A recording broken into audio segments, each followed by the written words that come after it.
Okay, Todd, so you said that you actually had a story for me today as we're starting off today's episode. And it's good to be back.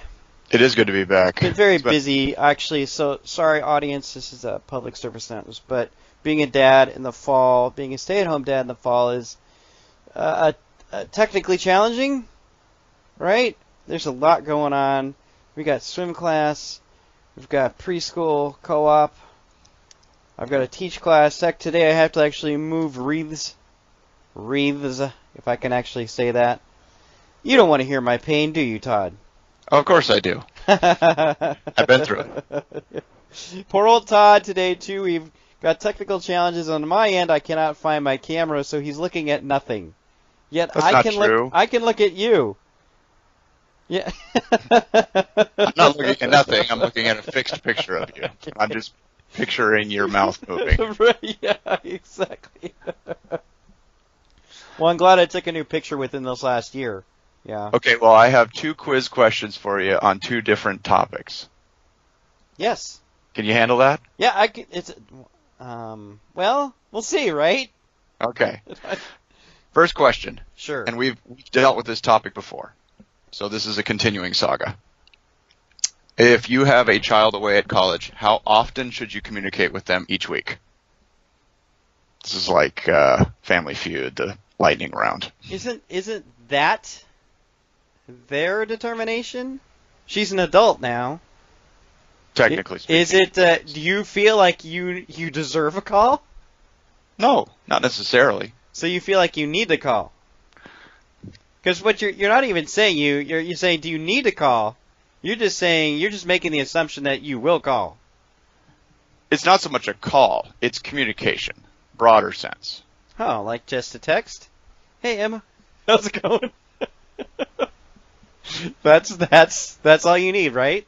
Well, I only asked the question because how much do you need as a parent?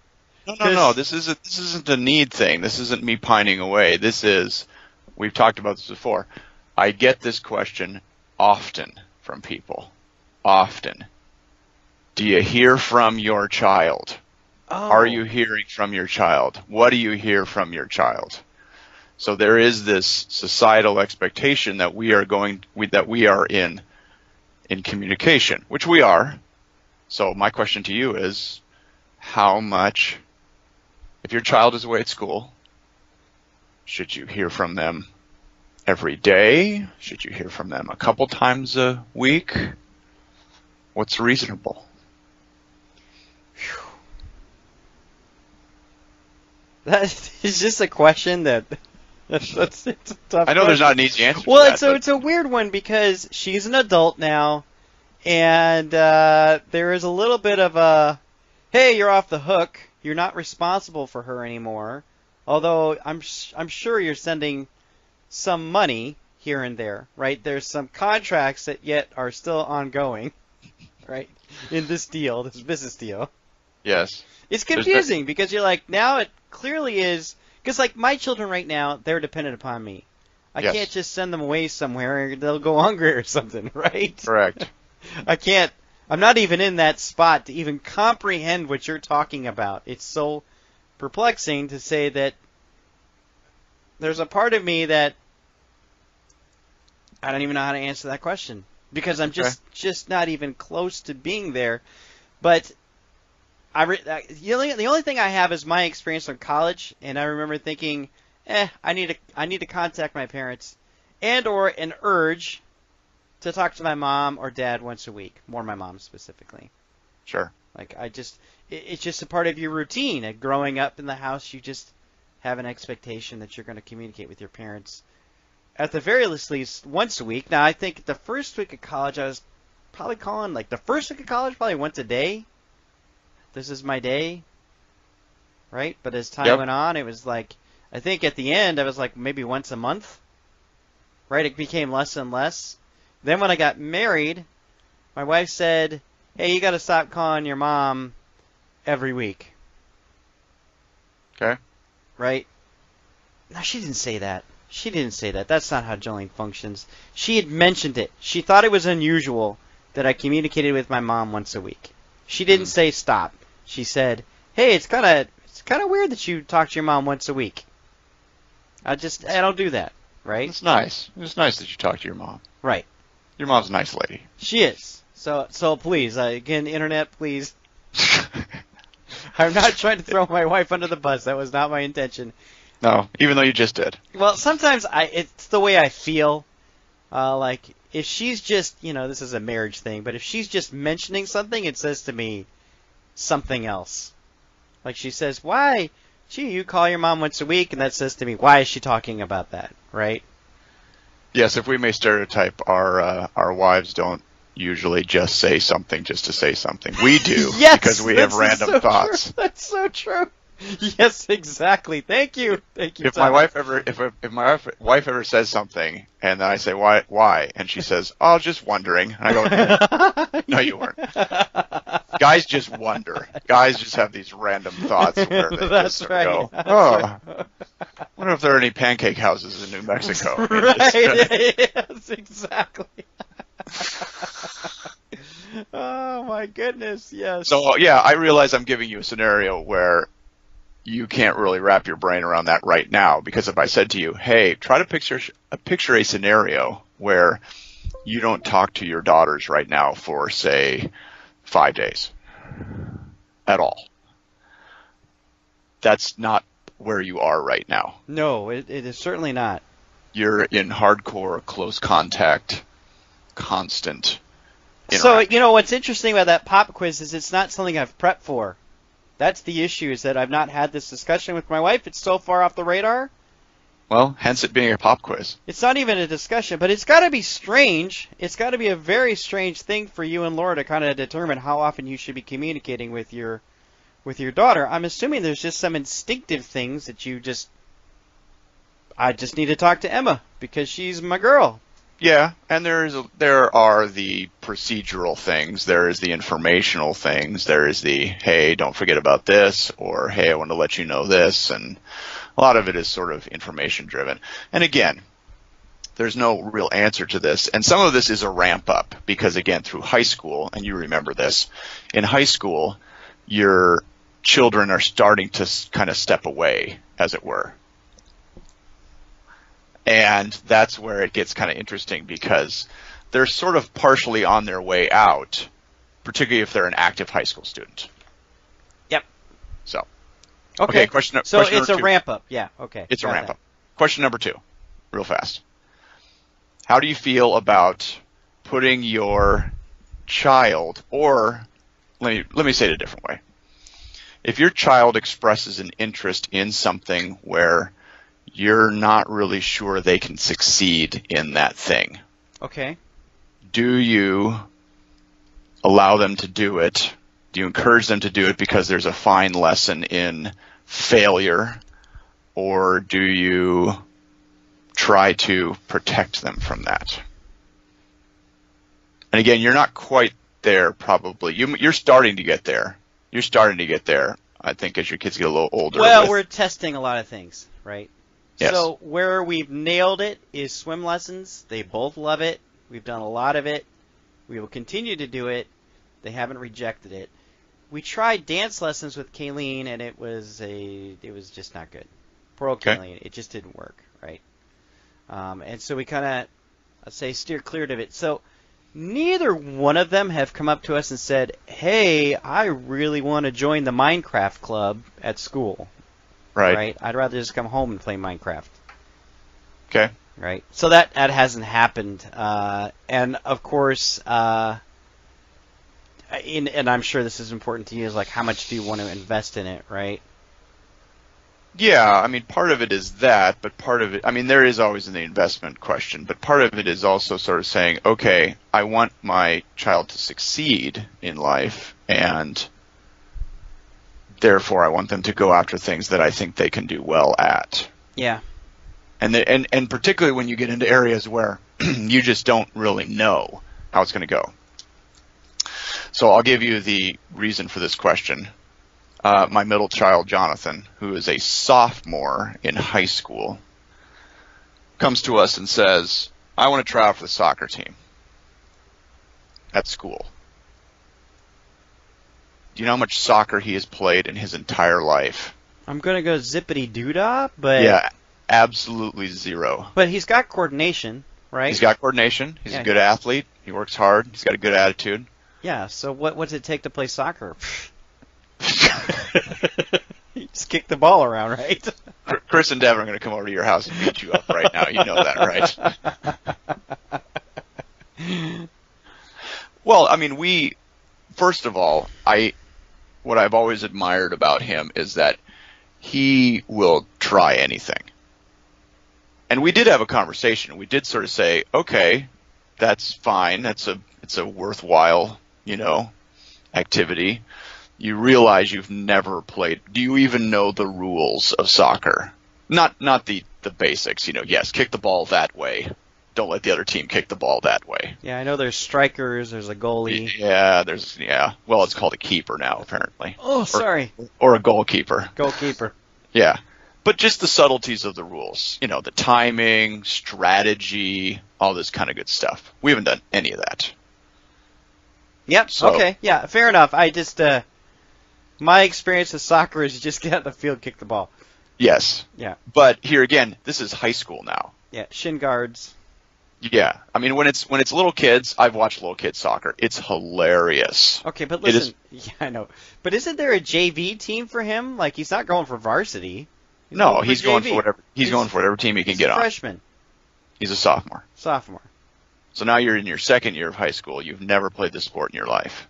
Yeah. And I'm sure the question was, why do you want to play soccer? I'm sure you asked that.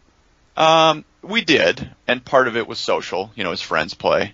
Yep. And part of it was he just kind of thought it'd be fun to do. Okay.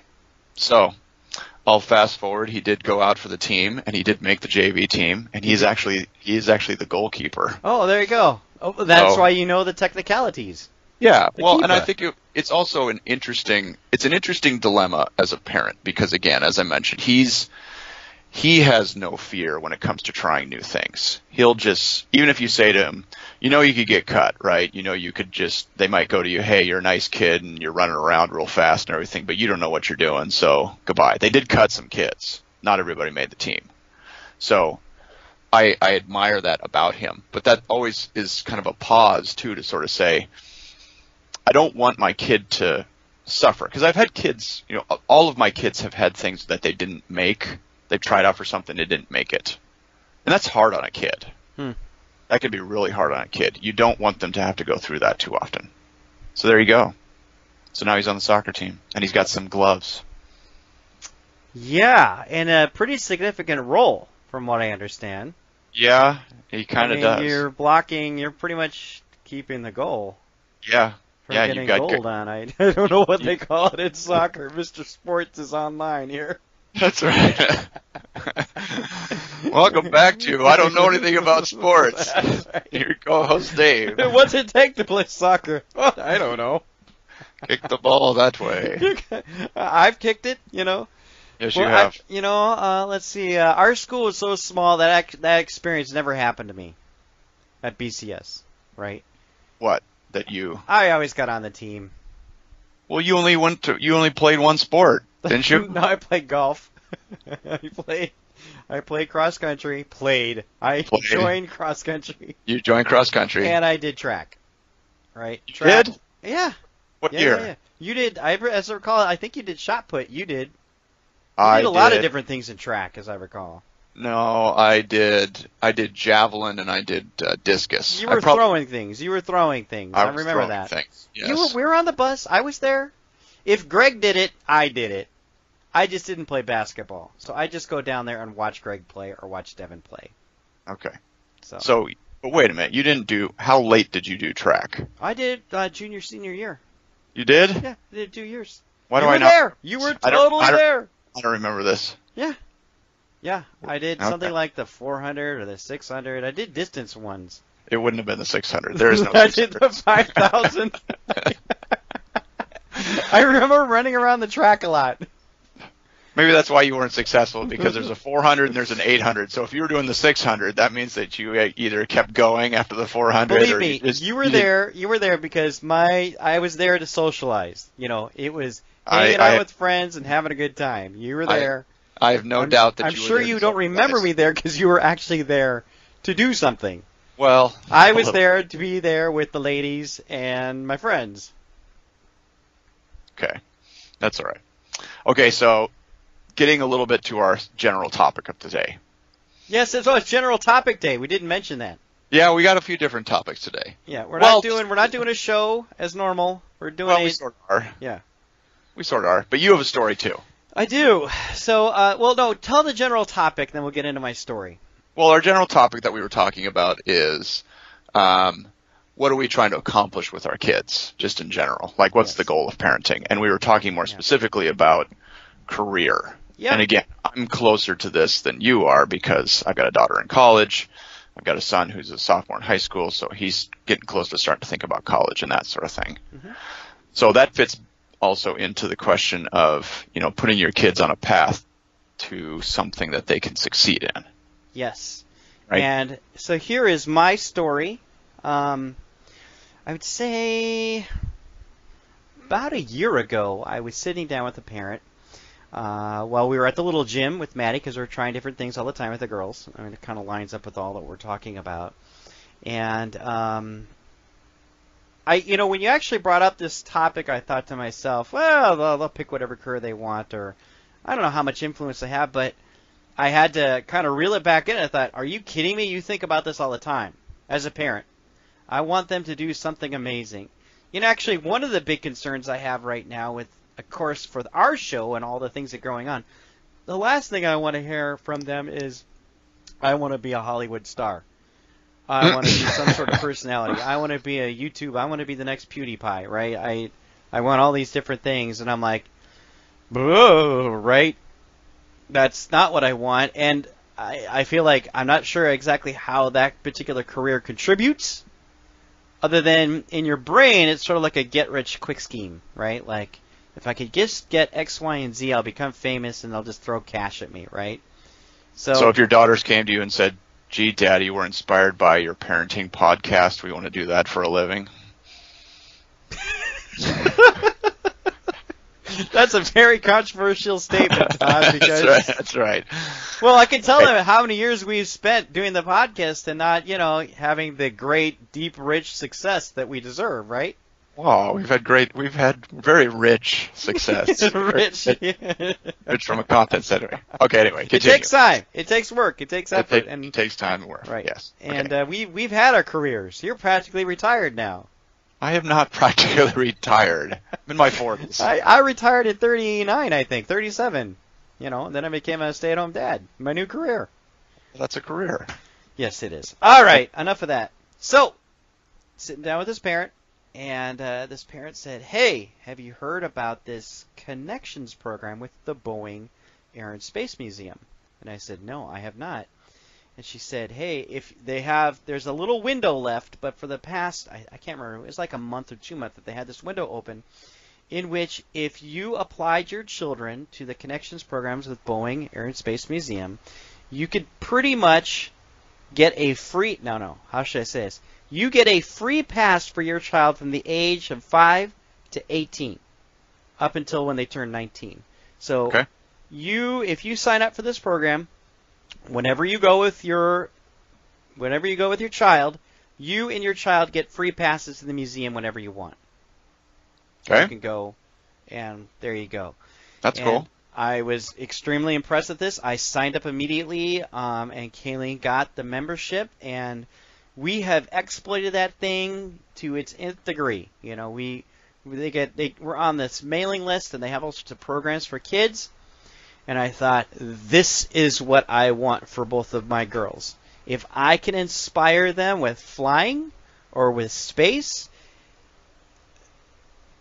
I think this is the way of the future. I think we should get off this planet. This is just my deal. I think we should go to space. I think we should be going to Mars. I think all that stuff is incredibly important. I think if the world had an objective, it is to get off the planet, right? Okay. And I thought, this is exactly what I want for my girls. So when we walked into the museum for the first time, I looked at Kaylee and I said, this is your place. Whenever you want to come to the museum, we will come. Anything you want to do or see here, this is your place to be. Because I want her to catch a spirit of inspiration, right? I want her to feel like this place is my home, and they've offered this incredible gift. And so let's just make that happen. And so, again, it's almost something I repeat with her quite a bit when we go, but I always say, hey, this is your home, this is your place. This is if you want to go somewhere and experience science or experience something new or experience exploration, this is where we go. You know, and now she has favorite planes, she has favorite exhibits that she likes to do, and then of course there are all sorts of special projects that we've been involved in, like they do activities for them, like hey, build an airplane or whatever, like paper airplane. Sure. And it's been great. But all that to say is that I've actually thought quite a bit about their future, and I want them to be inspired to do something amazing. And if they walked away 20 years from now saying, hey, Dad, I'm going up in whatever shuttle is hopefully available, or rocket ship or whatever, I would be more than out of my mind, right? That would be an incredible parent dream. And I would think to myself, it all started when we got this connection pass, right? I'm not saying I'm taking credit for it, but yes, it's important to me. And I want them to be inspired, and I want them to shoot for careers that are not just, hey, Dad, I want to be a pop star, right? Or I want to flip burgers. I mean, again, I had to be careful because there's nothing wrong with those jobs. It's just not what I want them to aspire to be. Okay, so let me take that back then. So they like it now. Yeah. Right? They enjoy it now. Oh, yeah. You know the possibility that, they get to, say, high school and they start to just not find it that interesting anymore. Sure. What happens when they come to you? Of course I don't. I haven't been there yet, so I haven't had how about this? I haven't had the hard feelings about it. Okay. So what if they say to you at some point? They say, I just kind of want to be, you've got girls. So if they say, I'm just kind of want to be a stay-at-home mom. I just kind of want to do that. What if they take inspiration from you yourself, and you say, hey, you're a stay-at-home dad, I've had a very positive childhood. This is tough. These questions are really hard because I haven't even thought about them. I'm sorry. The honest truth. I'm like, how do I answer that? I haven't even come to that conclusion, right? I can only assume that I would take a note from my parents' book, which is, it's kind of all I care about are 10 fingers and 10 toes kind of thing, right? I want the baby to come out healthy. Right. I can pull on that and say, I want my children to be successful and be contributors. At the end of the day, if it means they're both stay-at-home moms, that's great, right? Okay. But, I think, this is tough because I think about my dad in this case, and I think Dad's always been very happy with what I'm doing. But I'm sure in the back of his mind, it would be great if I had become an astronaut, right? Wow, right? Amazing, he's an astronaut. But I don't think he's disappointed with me. I actually think he's pretty happy with me. He's never said anything different. Okay. Well, that's the challenge, right? Like, Yeah. what do you want them to be happy, right? Or, at least content, right? Feeling content with things. Because, one of the difficult things is that when you talk about doing something great, right? I'm not going to get all mushy on you here, but I think you're doing something great because you're diligently trying to raise quality kids, right? Yes. But there's lots of you out there, right? There's lots of parents out there that are trying to raise good kids. Mm-hmm.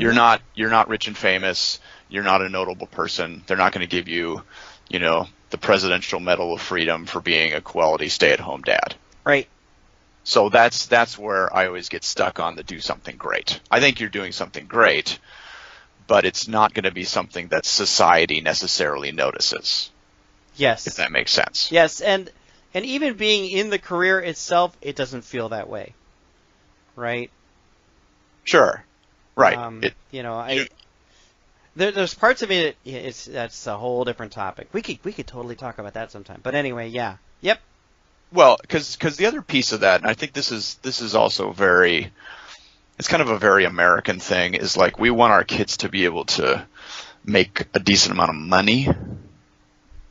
You know, I mean, we understand that, money can't buy happiness, but like constantly struggling and struggling and struggling is stressful, yeah, right? So you sort of say, okay, particularly, if they get married, if they start a family, just trying to get by all the time can be taxing. yeah, So I don't necessarily say to myself, gee, I want my kids to be really rich so they can have a lot of toys and a lot of this and a lot of that. And part of this is selfish. I'd like them to make enough so that they don't have to always be thinking about how much money they're making.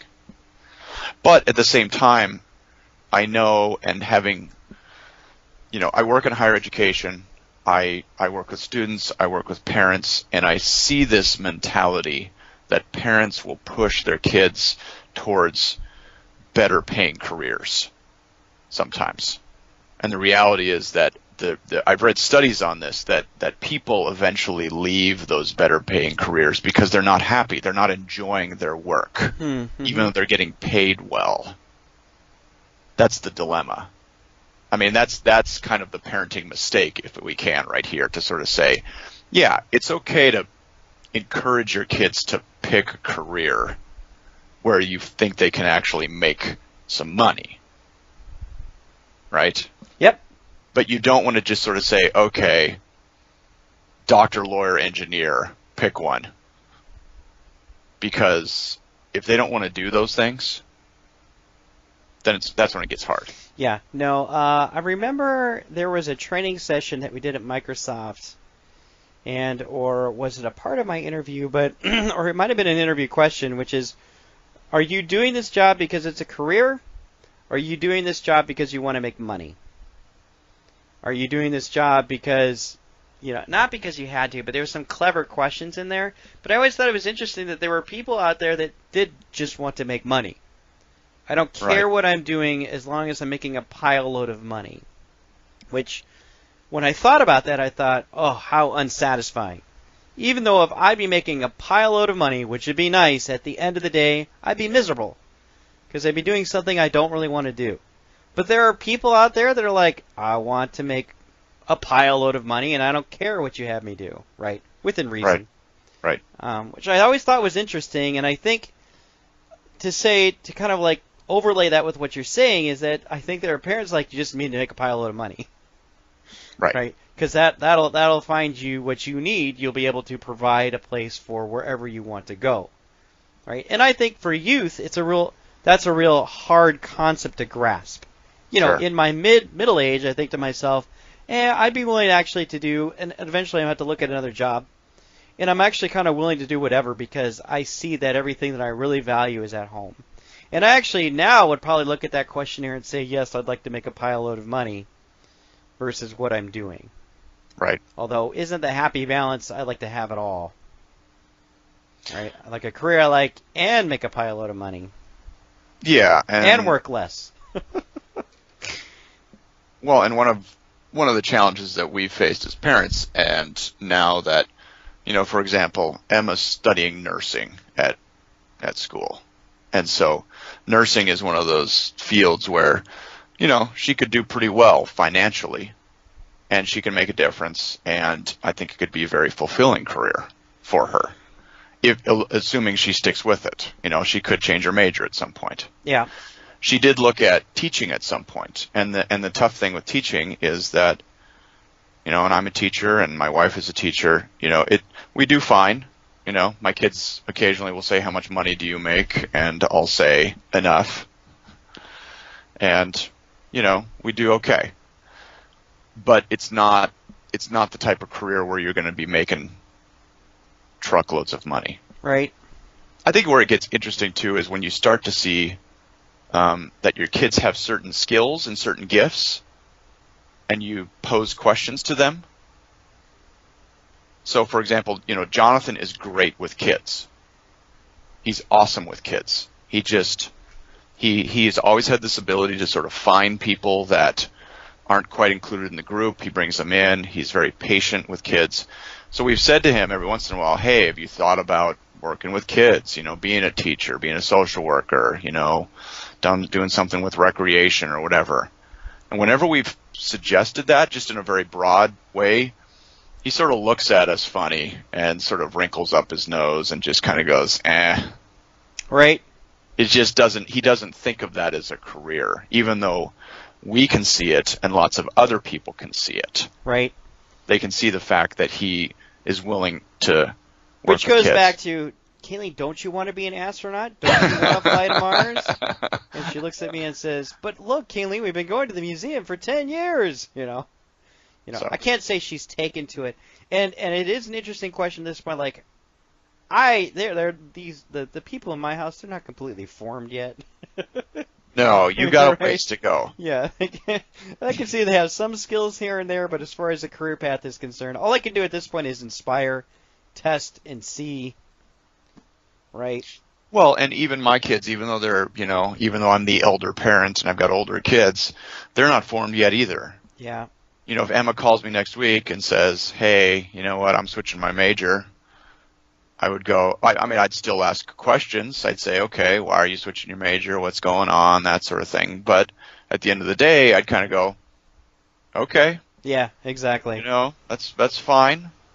To your point, if she sort of, and I wouldn't expect this, but if she suggested she was going to just drop out of school and join the circus, I might sort of ask harder questions, Yes, right? Do what you want, honey. Yeah, that's whatever makes you happy. If you want to go join the circus, That's right.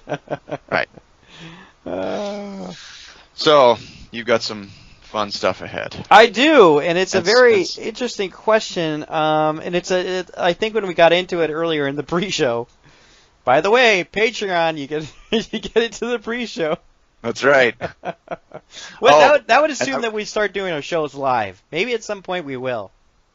Yeah, that'd be fun. Well, this is essentially live. Nah, like we could do it over Twitter or something like that. Not Twitter, Twitch, Okay. right? That's a different topic for a different Yeah, time. it's a whole different Sorry. topic. Yeah.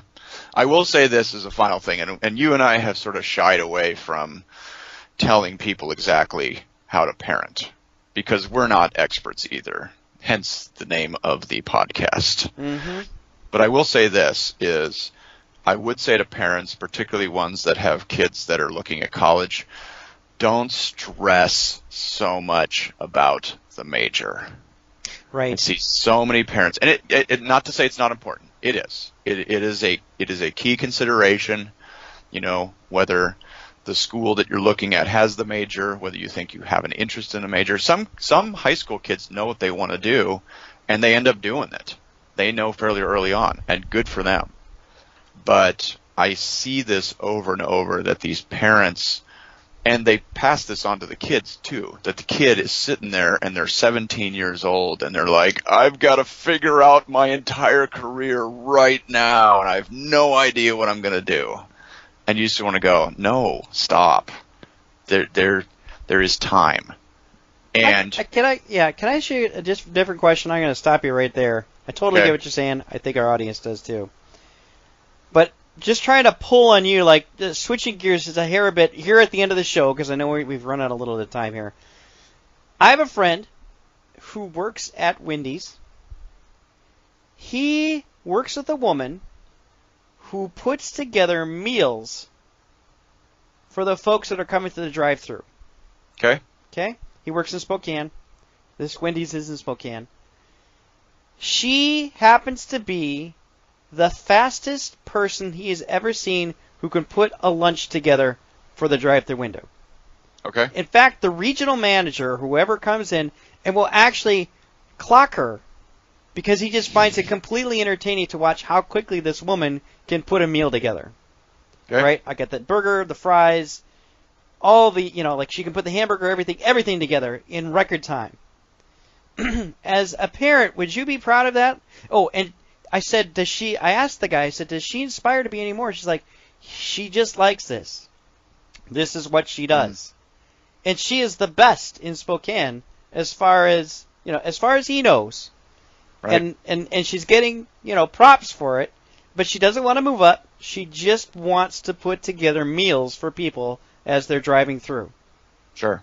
You proud of that as a parent? Like, you're the best meal maker in Spokane. Maybe even the world.